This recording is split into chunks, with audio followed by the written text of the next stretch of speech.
Bang, bang. And we're back. So I've been in the laboratory for the last month or so. My diet has absolutely flown off the wheels, annihilated. Been doing it on purpose, eating whatever the fuck I want to prove a fucking point. You gotta understand, as a man, everything you do in your late teens and your 20s lays the foundation, crystallizes your foundation. And as you get older, if you paved and cemented that foundation correctly, you have a lot of latitude to do whatever the fuck you want.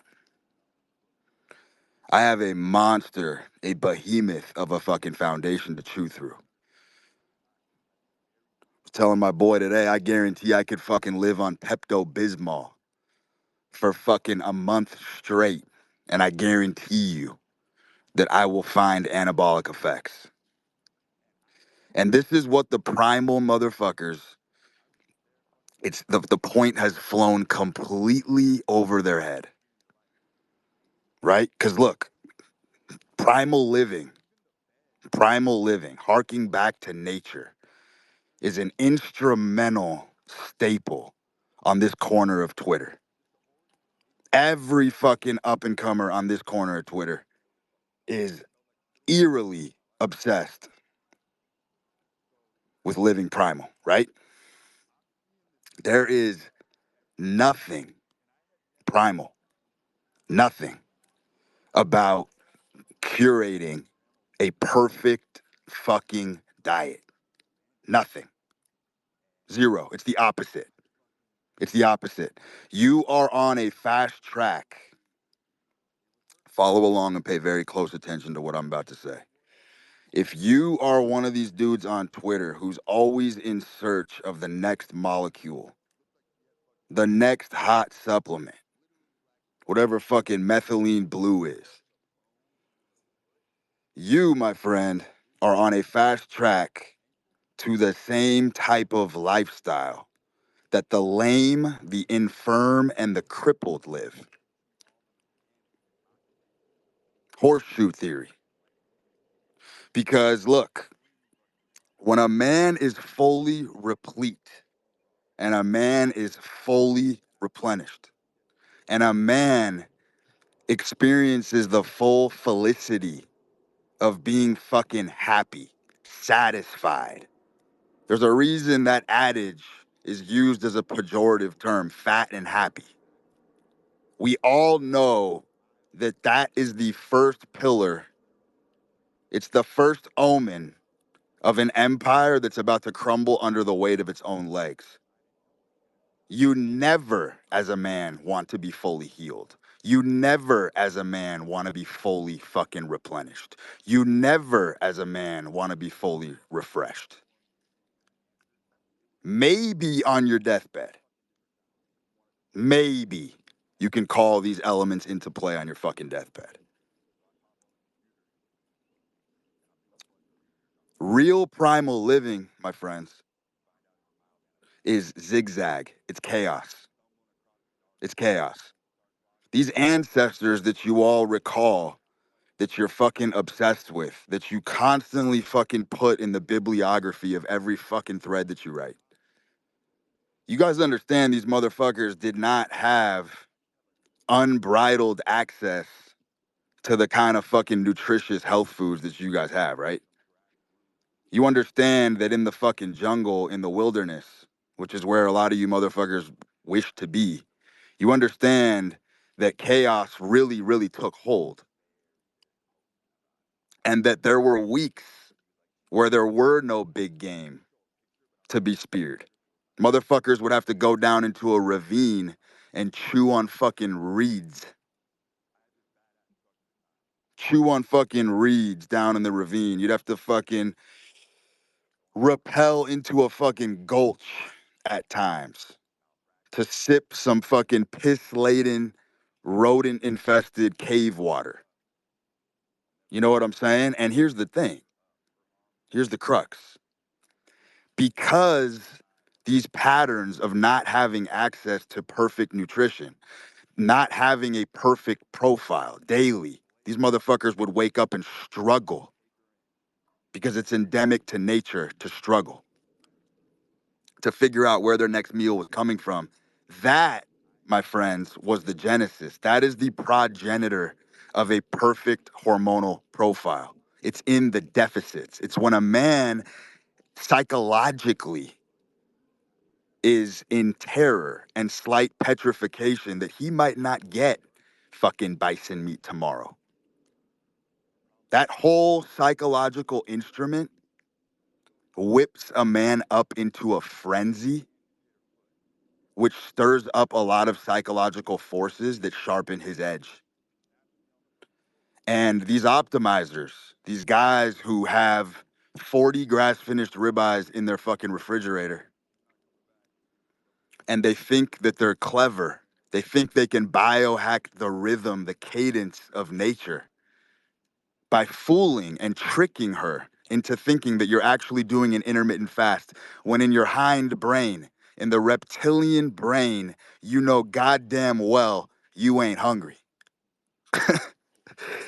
You've missed the psychological component. You've missed the psychological benefit of having that staggered, zigzagged, uncertain life. Do you understand? And so the motherfucker like me, who's now, I've been eating pizza, I'm eating whatever the fuck I want.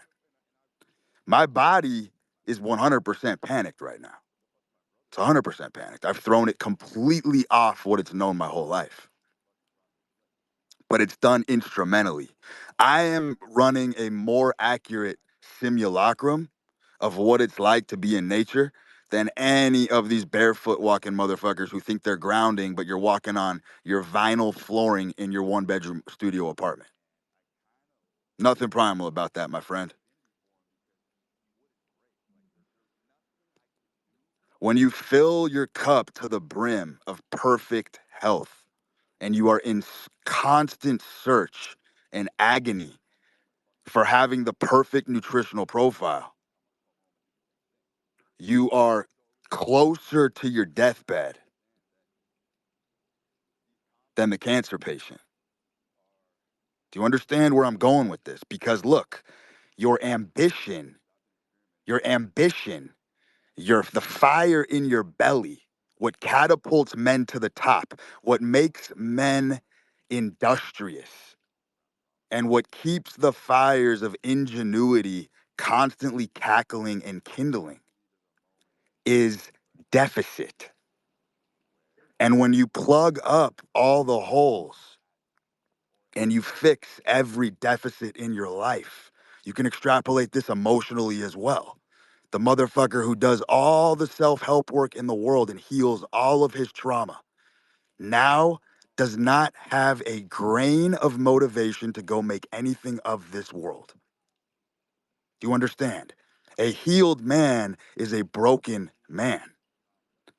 A finally healed man is a severely crippled man. All hope is lost for that man. And that's why nature is what it is. That's why nature made, designed, baked into the game of life. Nature is so fucking smart. It made the most nutritious foods on the planet the hardest to receive, right? The harder it is to slay an animal, the more nutritious it is.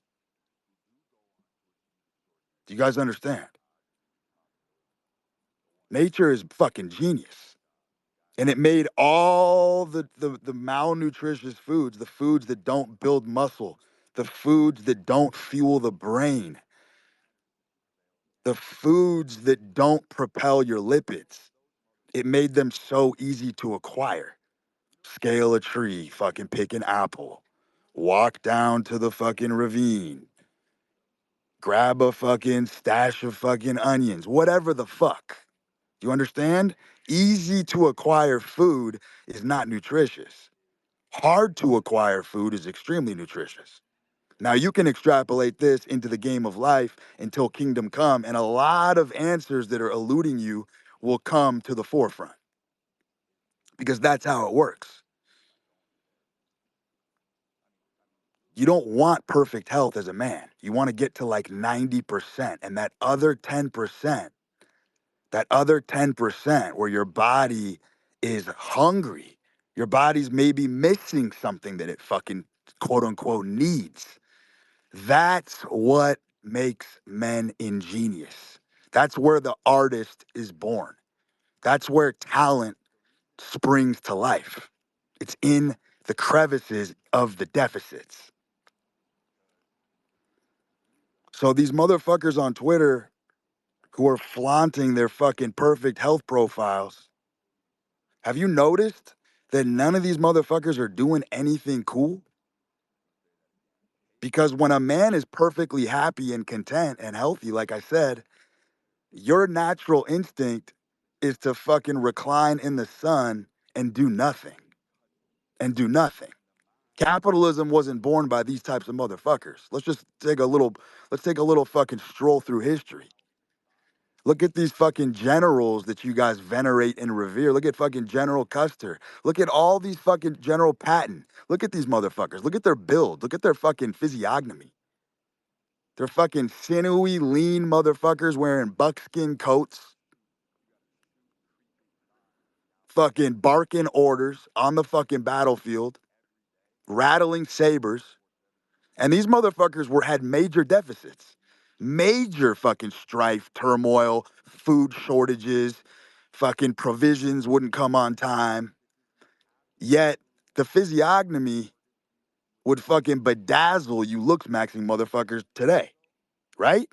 Because look, I've come to the conclusion just through walking through life, it's become very apparent to me that physiognomy is impressed and indented in your face by your thinking. It's not the actions that you take. I swear to God, you can mew for the next 15 years. I don't give a fuck what protocols you hop on. The way you think, your mind, the way the gears turn in your brain is what makes the indentations in your face. That's an absolute fact. How do I know that's true? Because what I do know is that the look that every man wants, that rugged look, which is the blessed archetype, comes from being thrown a really fucking grandiose challenge. If I took a motherfucker to the gym and had him yawning under the fucking Tiberian sun on a fucking islanded,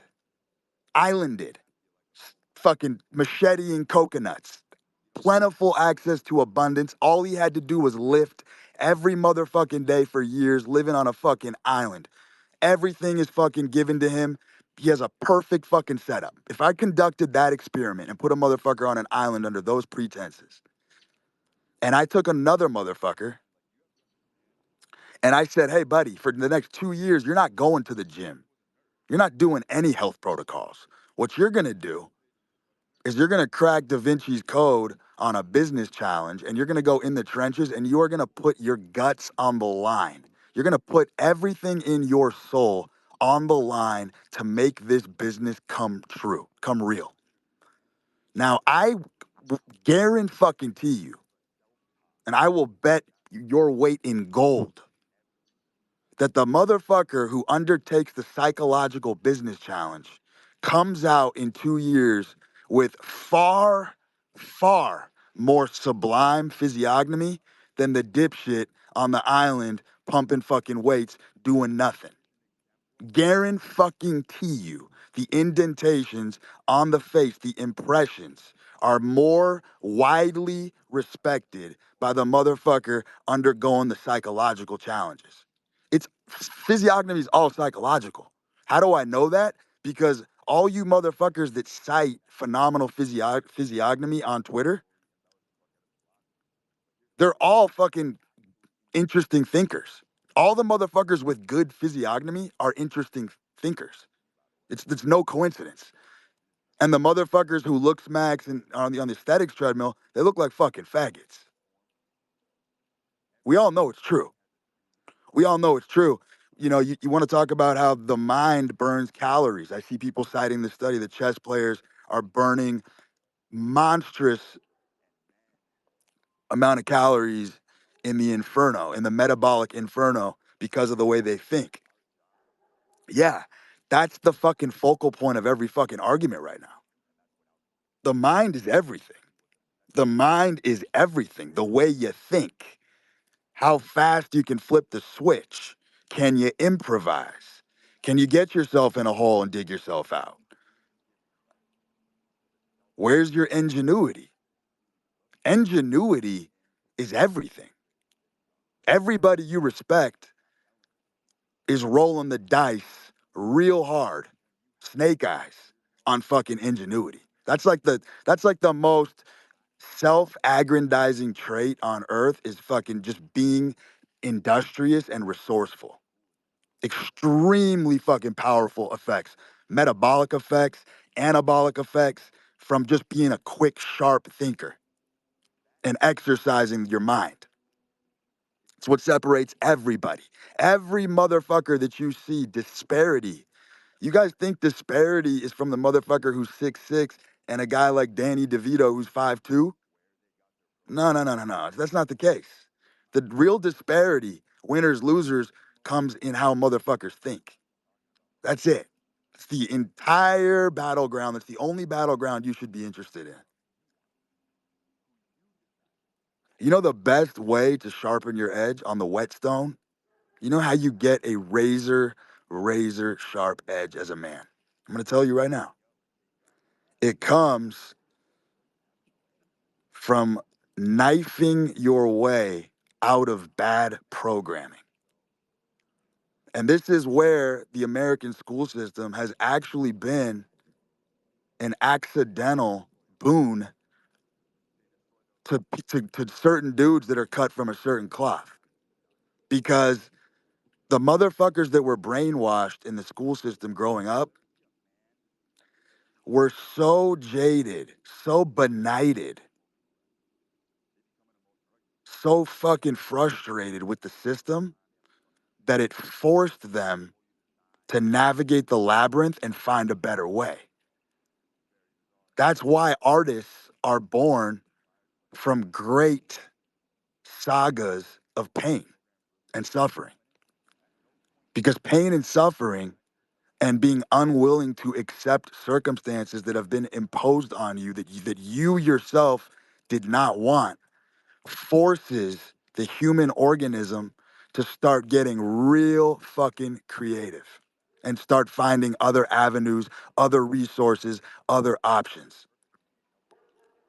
And that's where all talent paints itself on the canvas. It's where it all comes from. So the motherfucker who was sitting in high school knowing that he was learning bullshit had no choice but to find another way for himself. And deconditioning that programming. This is why there's no excuses in life, because even if you had fucked up parents, even if they gave you the worst advice on planet Earth, even if you followed their advice to a T and you knew that if you did, you would drive your life off of a fucking cliff, off of a fucking precipice, you as a man have a duty to disentangle yourself from all the webs that you have been thrown into, that you've been hurled into by other people. It's your job. It's a civic duty to decondition yourself and deprogram. And that process is where your edge is born. Because the anger of being incorrectly programmed from an early age, there are many men who have successfully navigated out of that maze. Many, many such cases, many stories of men who absolutely broke the odds and found a way out of a situation that statistically they should have been hard capped and should have been totally fucked from an early age based on the circumstances that they were thrown into. But that edge, boy, that lance, that fucking lance, fucking can pierce through anything if you use it right. If you fucking use it right. I had a boy very recently, one of my homies, he was struggling. He was on a date with a girl and he wanted my consultation about something that had occurred. And he told me that he went on a date with this particularly beautiful woman and he was shell shocked. He was dumbfounded by how bad he fumbled it. He said it went absolutely horrible. And one of the first things that he said that tipped me off and the red flags in my head were fucking charging like a fucking Chinese parade. He said, and he's like, Brute, I don't understand. He's like, my drip was maxed out. He's like, I got all fucking dripped out, iced out for this date. And I interrupted him. And I said, what the fuck did you just say? And he said, dude, I literally fucking was dripped out. He's like, I looked incredible. And I was like, yeah, that's why you fumbled her. Right there. He was like, what do you mean? I was like, buddy, let me explain something to you. Men never need to get ready. Men don't need to get ready. The more effort, the more effort a man puts into going on a date, I swear to God, it has a rebound effect. The worse the date's gonna go. And how do I know that's true? Because the more effort a woman puts into her makeup, her presentation for a date, the better the date's gonna go. It's a fucking reconciliation of opposites. Women should be putting a tremendous amount of time into the look, into the presentation before they go out with a man. Man don't need to fucking lift a fucking finger. You could literally just rinse off, throw on a pair of sweatpants. That date's gonna go swimmingly if you are the guy. Do you understand? There's a fundamental chink in the armor here. This guy was not the guy, and he was using the fucking drip, the shiny objects, to try to beckon her attention. Of course it fumbled. He was way too invested. And what have I told you guys about men who are way too invested in a process? You always strangle it. You suffocate it. Because men only get what they truly want in life when they're careless. This is fucking ancient wisdom. Men only get what they want in life when they are utterly careless. Not to be confused with reckless, but careless, right? Because you cannot, as I've discussed before, attack problems directly. Women, getting women was never supposed to be a direct science. Never. That's why the dating apps are evil. Evil. Because anything that trivializes human nature is evil.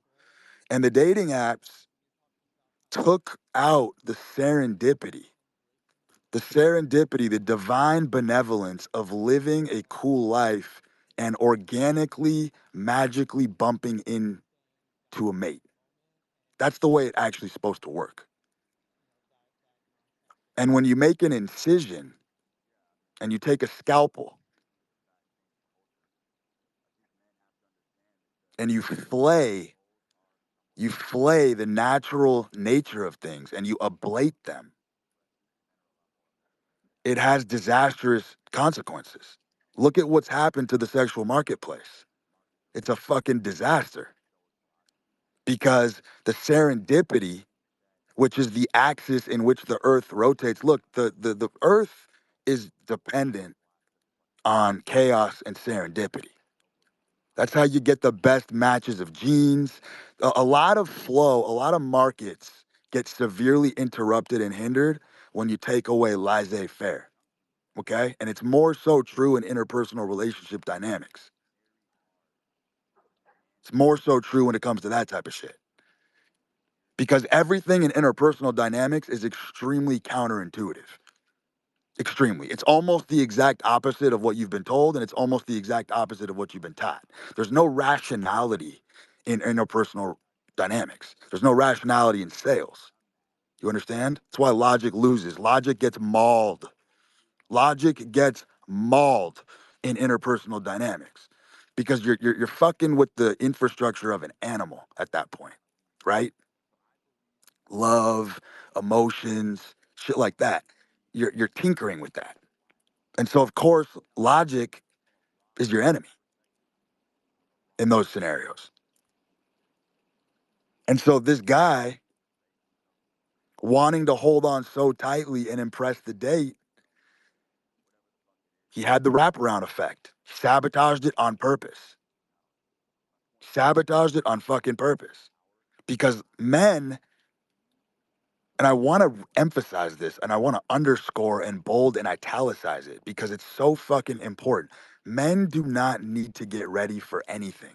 If you ever find yourself having to meticulously prepare for an endeavor, the chances you fuck up that endeavor are high, very high, very high.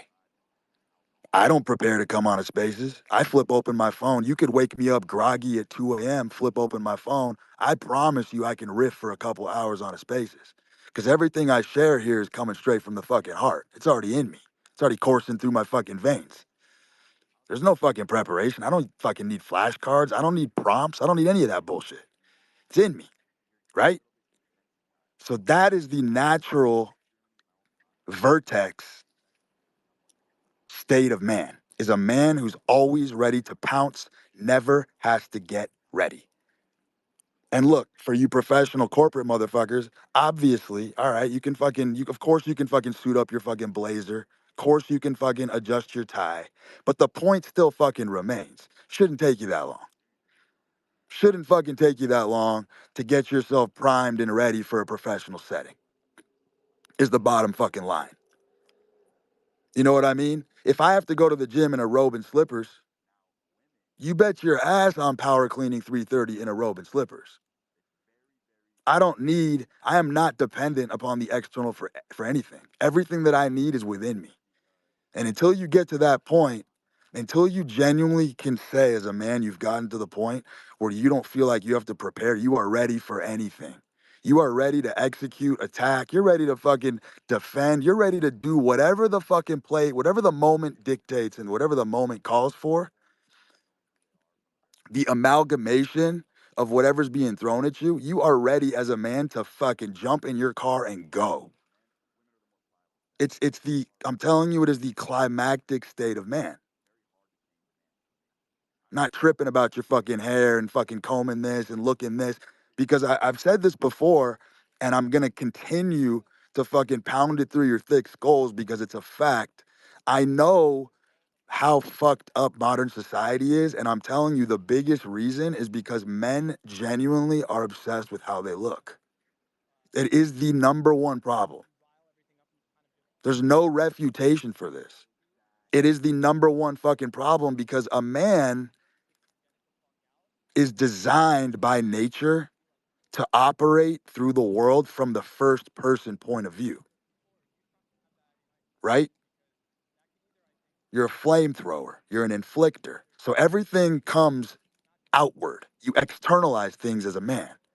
The problem is in the modern world, because of flip phones, cameras, shit like this, media, modern man is constantly, when he is seated in a position across the table from a woman in any conversation, in any liaison, he is constantly in his mind's eye, zoomed out, staring at himself from the omniscient point of view, staring at himself like a narrator, judging and criticizing the way he looks, the way he's talking, his vocal tone, how's his posture, what's she thinking. You motherfuckers are completely outside your head in the omniscient point of view.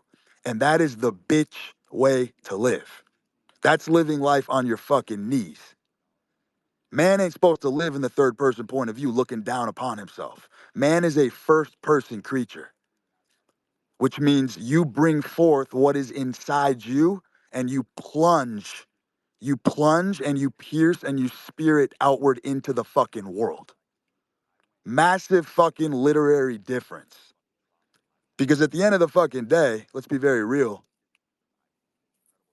it all is about who you assign as the director of your life. That's what it comes down to. We as men, we get to choose who's directing the show.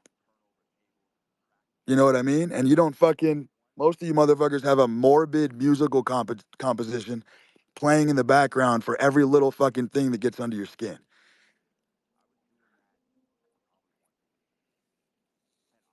I'm gonna take some questions. I need a smoke break.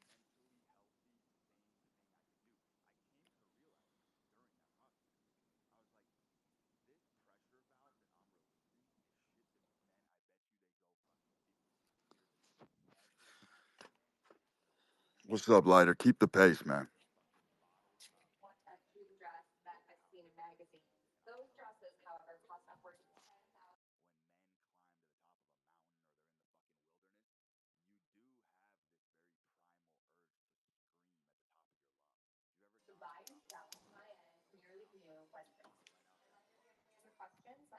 Cooper, go ahead. It seems to me like there are two ends of the spectrum in regards to taking action. You can go with the flow or you can make shit happen. How do you balance these two ends of the spectrum? The exact same thing. It's the exact same thing. Those are synonyms. So going with the flow, look, I said this on my last spaces. Going against the grain is not the solution. And it's sort of, there's sort of an irony here because a lot of people think by my living style that I'm actually going against the grain at all times, because brute force, which is obviously the nom de plume that I'm using on Twitter, but it's the moniker is, there's an irony to my name. There's an irony to the brand because it's really the exact opposite. There's nothing brute force about my approach. I am in a constant state of languishing and having to deal with very fiery emotions, and then I get everything done and all my biggest wins come in just a quick-legged sprint. So you want to talk about going with the flow? It has to start It has to start with this one thing, which is what every fucking man wants, which is to do whatever the fuck you want to do as a man. And it doesn't take money to do that. This is the hardest thing for motherfuckers to wrap their head around. It don't take $1 in the bank to start living, acting, behaving, thinking, talking the way you fucking want to. You can start doing that right now. And that is the foundation from which everything else that will come in your life is built upon. It's built upon that premise. If you are a man who cannot say, behave, act, and do what you want when you do come into money, you are 100% going to get steamrolled.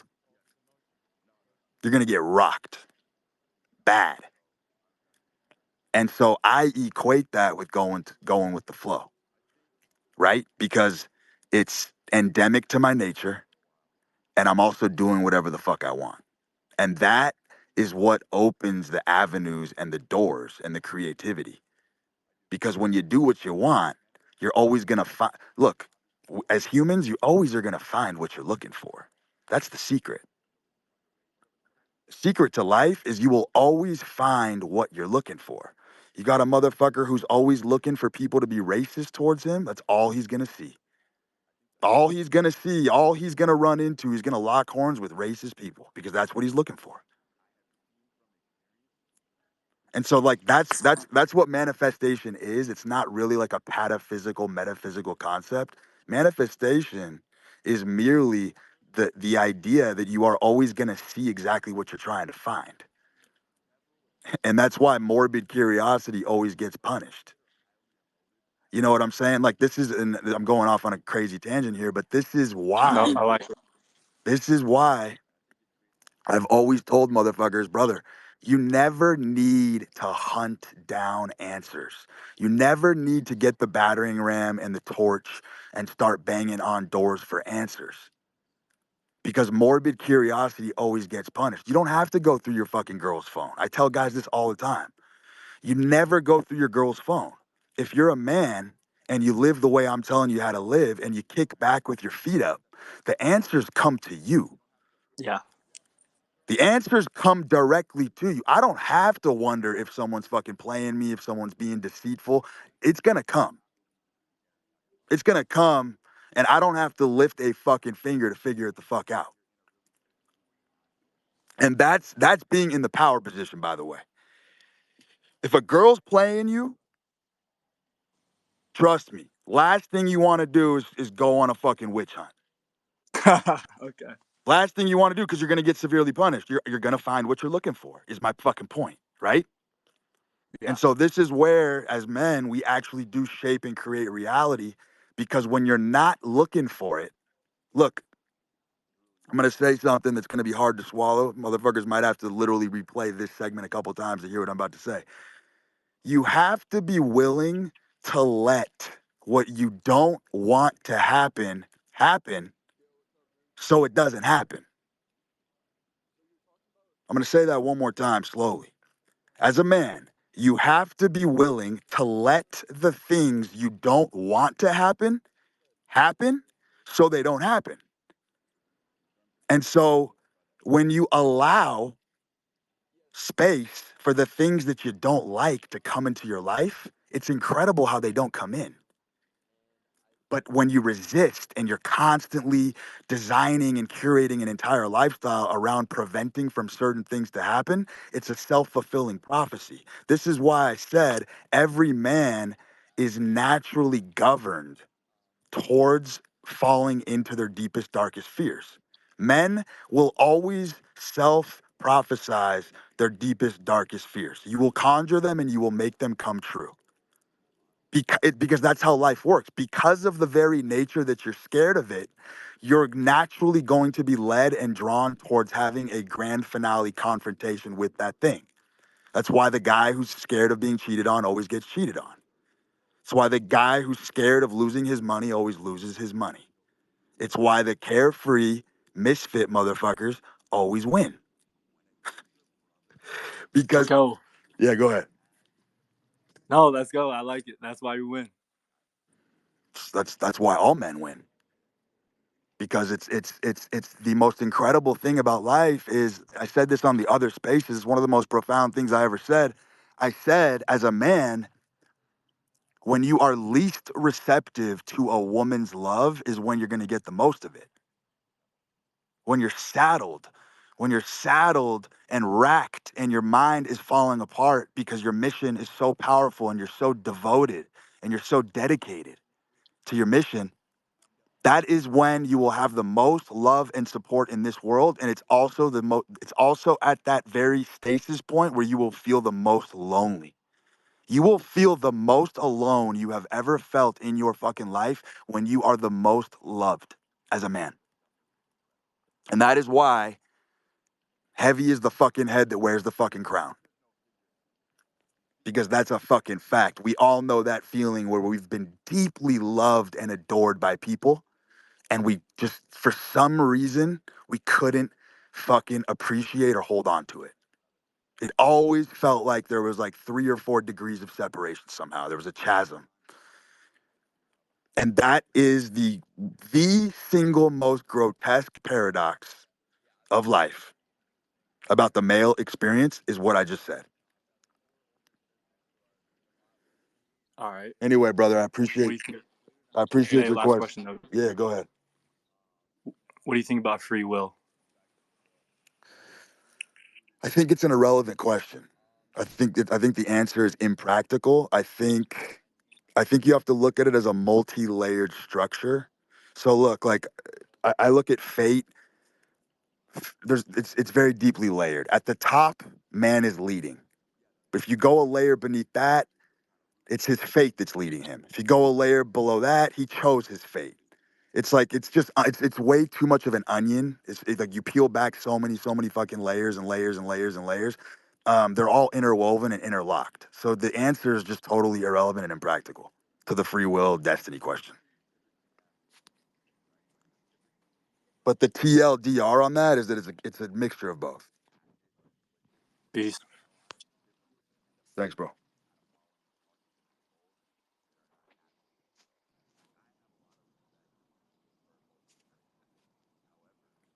Zero, zero, zero, zero. Bunch of ciphers, huh? Hey, Brute.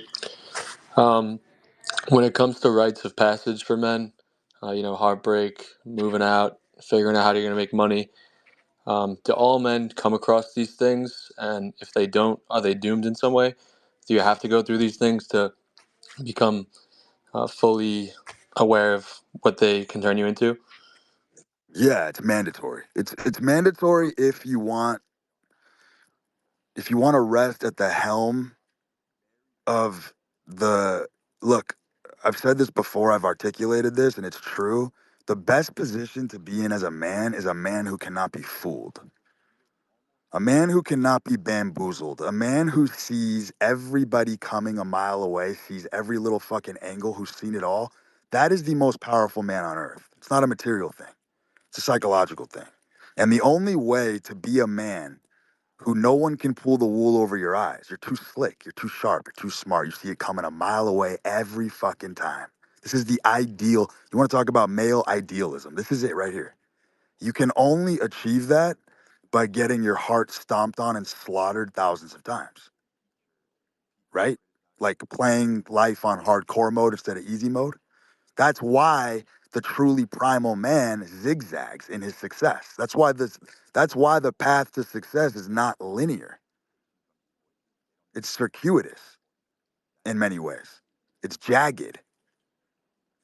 You know what I mean? There's obtuse angles in here. And so this is why net worth high one day, net worth one low day, heartbroken here, the whole bipolar thing, the whole bipolar lifestyle. It's ironic because bipolar has gotten a bad rap, but that the bipolar lifestyle of a man who has huge swings, financially, emotionally, stability, etc., that man is the wisest man because it's in those swings that you have everything to gain on the psychological front.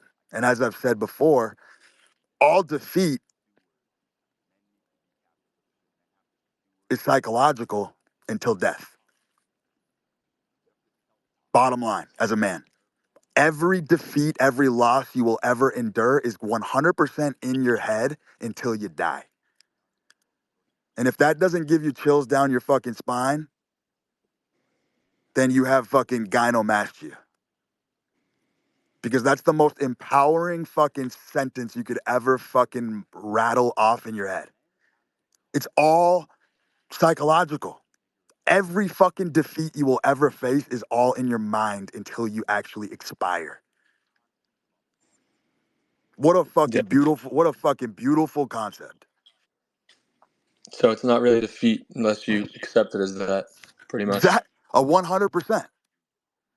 100%. That's why you got to lick your wounds to get back on the fucking battlefield. You got to get back on the horse as a man because you're just never out of the game. You always have cards. And if you don't have cards, bluff. You know what I'm saying? Exactly. There's always a move to be made. Very, very rarely do you get checkmated. Appreciate you. Thank you.